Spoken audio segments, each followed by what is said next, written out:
Alright guys, this is how to defeat Moon Dungeon in Dofus here in 2026. So this dungeon is actually pretty simple once you understand two of the main mechanics. So how it works is Moon has 200% resistances to everything, so you can't hit him with anything to start the round. He has really high pushback resistance, so you can't cheat it that way. So you really have to use the dungeon mechanic here, but it's not as hard as it looks. What happens is Moon is going to summon Darkly Moon, which is just like a black version of him, and then that is going to summon some totems.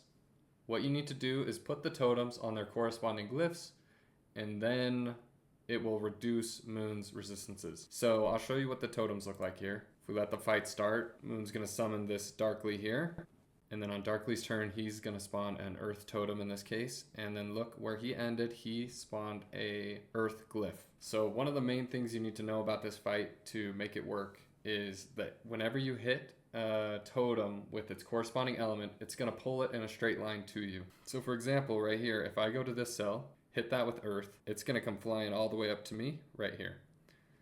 So if you want to put it onto its glyph, you need to stand, like in this case, if I were to stand in this cell and hit this with Earth, it would slide into me if Darkly wasn't there. The number 2 mechanic you need to know is that you can hit the Darkly and it will swap places with you wherever you're at on the map. So that's how you can do the statue achievement and make it really smooth. Is in this case, I would want to hit the Darkly so I could hit him from here, swap places with him, do whatever I'm gonna do, and then make sure I hit him again before the end of my turn, and it would put me back on my starting cell. So that's how you can do the statue achievement. In this run, we didn't do it. We were kind of going for speed, and I was just helping a guildie get through.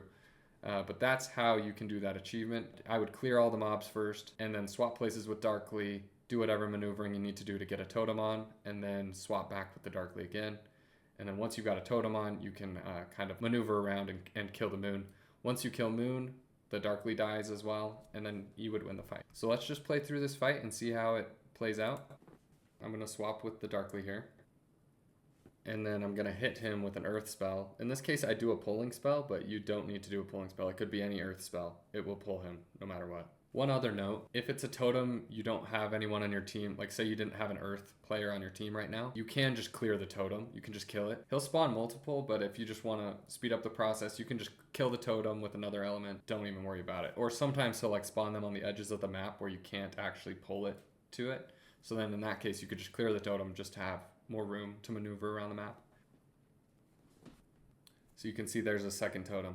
So in this case, if we had a fire player, we could do it. For this one, it would be a little trickier than that first example we showed, but you would want one of you to come down here and hit it with fire and pull it to here.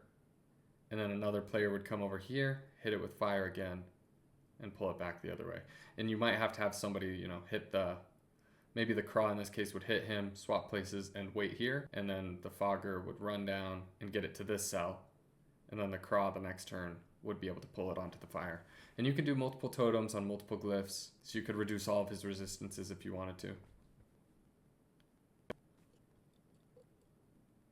I forgot to mention, the special achievement in this case is that none of the totems should take any damage. The way to do that is just never hit them with any element that isn't their element. For example, the Earth, you need to hit it with Earth because it has high resistance to Earth. That would be how you move it, but of course you won't actually damage it. So that's the way to do it, and then you just wouldn't want to clear any of them. You wouldn't want to kill them. So it might take a little bit of luck to make sure you don't get any like really unlucky glyphs, but the special achievement is really pretty easy to do.